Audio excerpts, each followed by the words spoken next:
यमुना जी तो कारी कारी राधा गोरी गोरी। জয় রাধে।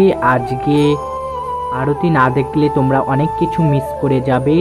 আজকে আমার সাথে কি হলো, গোপুসোনা কি দেখা দিল। আজকে আমার আরতি করতে গিয়ে প্রচুর চোখে জল চলে এসেছিল। জানি না কেন আমার গোপুসোনার মধ্যে আমি কি দেখলাম এমন। গোপুসোনাকে খুব মিষ্টি লাগছিল আজকে, আর গোপুসোনা খুব হাসছিল। আজকে ধূপ প্রদীপ কত সুন্দর করে জ্বালা দিয়েছি সেই কারণে।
ভিডিও দেখতে চাইলে চ্যানেলটা অবশ্যই সাবস্ক্রাইব করে যাবে তোমরা সবাই।